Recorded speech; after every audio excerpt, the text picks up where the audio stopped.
Nigeria and Benin to collaborate for citizens' benefits. Federal government partners FAO to check anthrax spread.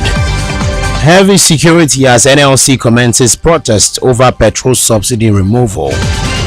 NEMA sensitizes southeast communities to flood risk. Danfo drivers begin 25% fare slash today. IG warns against violence as Labour stages protest. On the foreign scene, Trump faces criminal charges for efforts to overturn 2020 election. In business, CBN recovers $22 million and 115 billion naira excessive charges. And now in sports, South Africa secures Women's World Cup round of 16 ticket. Details shortly.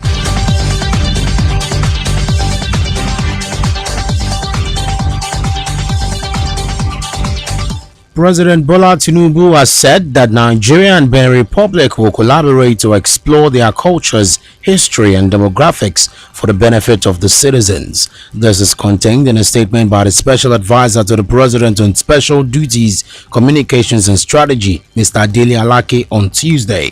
The President was speaking as a special guest at the 63rd Independence Anniversary of the Republic of Benin. Tinubu was invited by President Patrice Talon, noted that the proximity of the two countries and similarity in economy and outlook on development made it compulsory to collectively pursue the same goal of growth.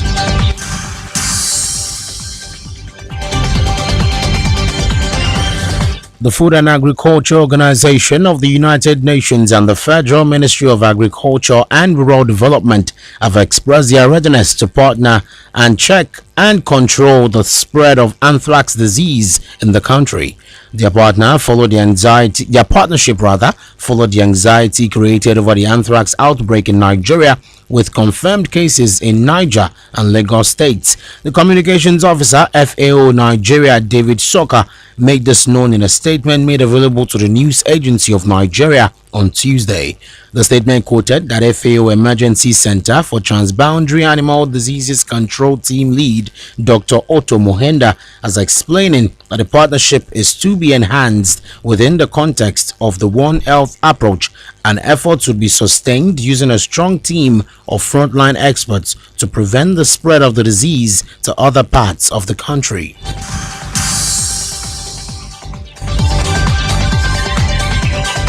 There was heavy security on ground at the Ikeja Under Bridge in Lagos as members of the Nigeria Labour Congress (NLC) commenced their nationwide protest over the removal of petrol subsidy. Recall, the organized labor said the palliatives rolled out by the president in his nationwide broadcast on Monday night was very insignificant to cushion the effect of the suffering in the country. This is as the president of the Nigeria Labour Congress (NLC), Comrade Joe Ajaero, was conspicuously absent at the meeting.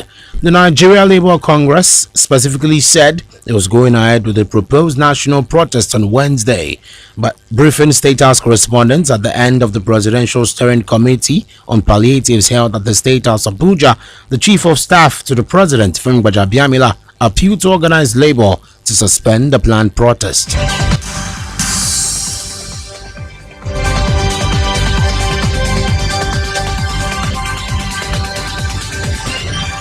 The National Emergency Management Agency on Tuesday called for communities' involvement in efforts to curtail flooding in the southeast.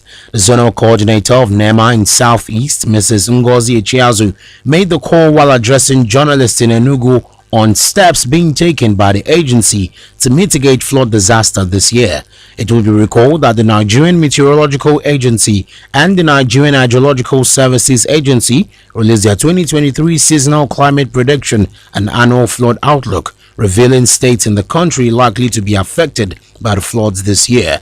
Addressing journalists on Tuesday in Enugu, Echiazu said it is imperative at this stage to take a proactive approach to flood and other disaster management to strengthen community-based actions against flooding and other disasters.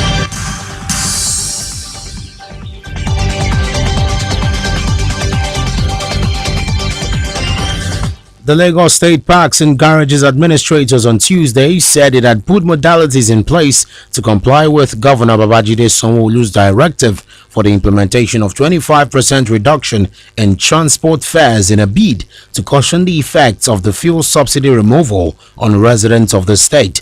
Newsmen reported that Sanwo-Olu on Monday announced a 50% reduction in the fare of all state-owned transport systems.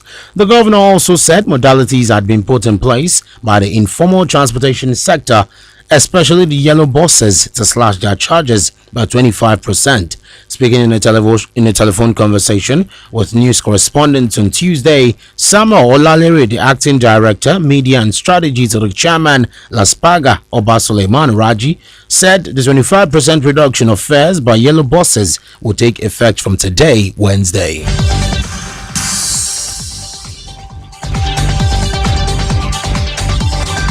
The Labour yesterday insisted on going ahead with today's planned protest against petrol subsidy removal, but acting Inspector General of Police Kayode Egbetokun warned against violence. He also ordered police commissioners to beef up security.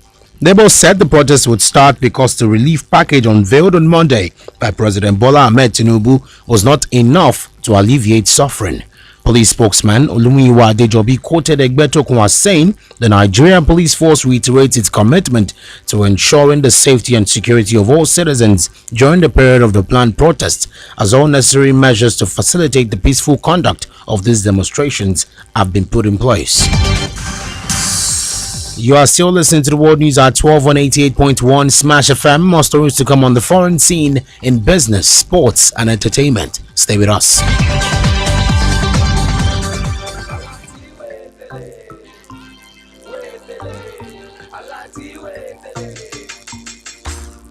Yes, the Alert 545 promo is here again. Now, even more explosive than ever before. Over 90 million naira to be won. You can't afford to miss this season of excitement. To qualify, fund your account with 5,000 naira. Maintain an average account balance of at least 5,000 naira monthly. Make a minimum of 5 transactions monthly on Alert or star 945 hash. And just like that, you could be 1 million naira richer.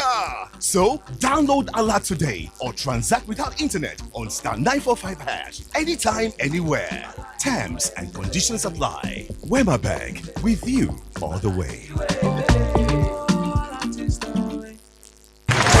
As a mom preparing for a big family party, what's the right soup that goes well with Golden Penny Semovita? A. Eforiru. B. Me and Taushe. C. Oha. D. All of the above. All of the above. Final answer? Final answer. Correct! Yes, Golden Penny Semovita is my soup's first choice. Made with premium wheat and enriched with vitamins. It's the right combo for Nigerian soups. Golden Penny Semovita, my soup's first choice.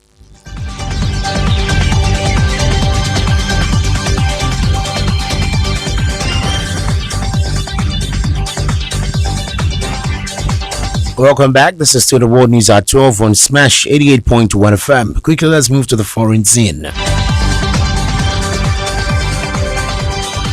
Former United States President Donald Trump has been criminally indicted for trying to overturn the results of the 2020 presidential election, with prosecutors accusing the Republican politician of attempting to obstruct a bedrock function of democracy in order to cling on to power. The 45-page indictment filed in Washington, D.C. on Tuesday by special counsel Jack Smith detailed 4 felony charges against Trump, some of which carry penalties of up to 20 years in prison.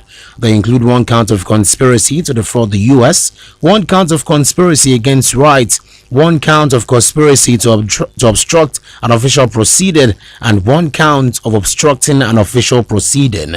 The charge is Trump's 3rd criminal indictment since March, stemmed from Smith's sprawling investigation into allegations that the former president sought to reverse his loss to Democrat Joe Biden. In the indictment, prosecutors allege that Trump pushed fraud claims he knew to be untrue, pressured state and federal officials, including Vice President Mike Pence, to alter the results, and finally incited a violent assault on the U.S. Capitol on January 6, 2021, in a desperate attempt to undermine the country's democracy and cling to power. Now, finally, on the foreign scene, Beijing says it will limit the export of some high-performance civilian devices over fears they are being used for non-peaceful purposes by both Russia and Ukraine. China is to limit the export of long-range drones over fears they are being converted for military use in Ukraine. Beijing says it will limit the export of some high-performance civilian devices due to the increasing risk that they are being used for non-peaceful purposes. We now move to business news with Adeboye Oluwafemi. Stay tuned.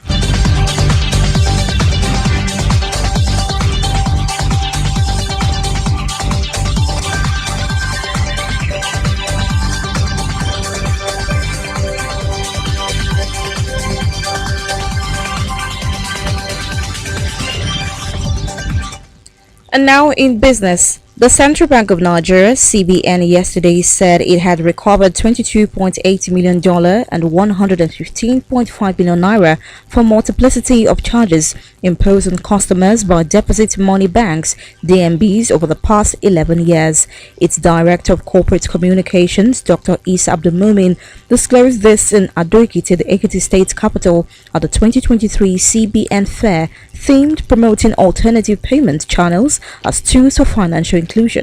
Abdulmumin said the monies were recovered from the banks in response to various complaints lodged by their customers, ranging from excess charges being deducted from their bank accounts. He stated that the Consumer Protection Department of the bank received 35,453 complaints from the customers between 2012 to 2023, out of which 33,437 were resolved.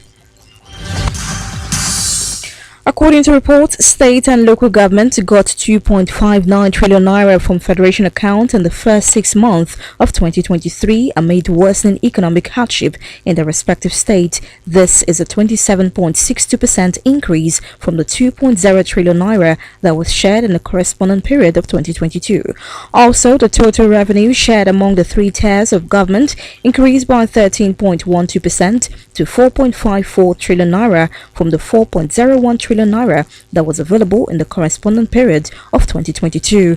In the period under review, the 36 states of the Federation got 1.49 trillion, while the 774 local government areas got 1.09 trillion naira, according to data from the Federation Accounts Allocation Committee.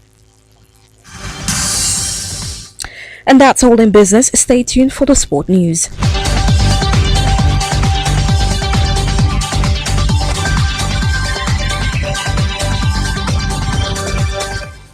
Now in sport, Bayana of South Africa are through to the round at last 16 of the FIFA Women's World Cup with a thrilling 3-0 victory over Italy on Wellington.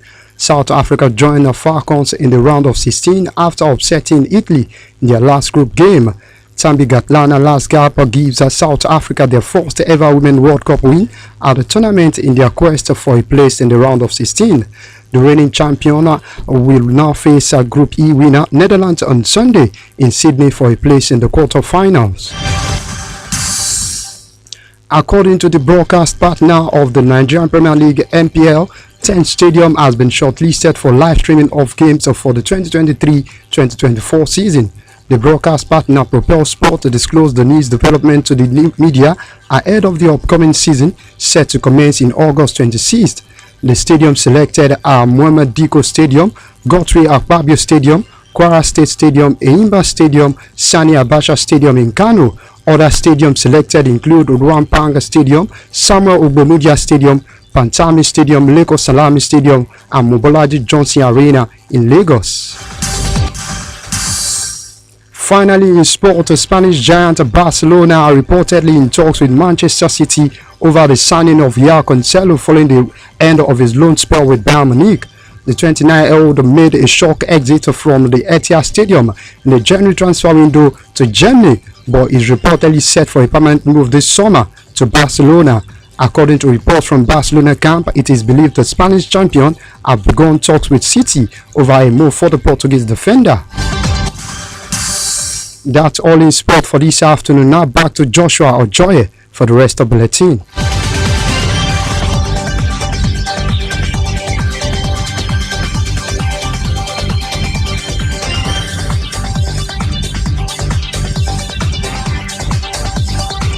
And now in entertainment, businesswoman May has filed for divorce from her husband and actor Yul Edochie, who she currently shares 3 children with. May, who is being represented by Femi Falana, is also demanding for 100 million naira in damages from Yul and his second wife Judy, who she accused of adultery. The DPA Family Law Clinic, which shared an update in the couple's marital crisis, noted that Judy and Yul are aware of the lawsuit, having received copies of the suit papers by email. May has also filed for an order of court restraining Yul from accessing their former matrimonial home. The businesswoman, who cited safety concerns, alleged that the actor has been erratic, irrational, aggressive, and increasingly threatening.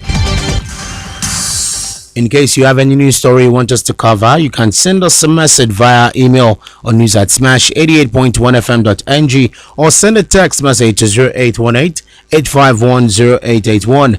You can also follow us on our social media platforms on Facebook, Twitter, and Instagram at Smash881FM. That's the news at noon on Smash 88.1. I am Joshua Joy. Good afternoon.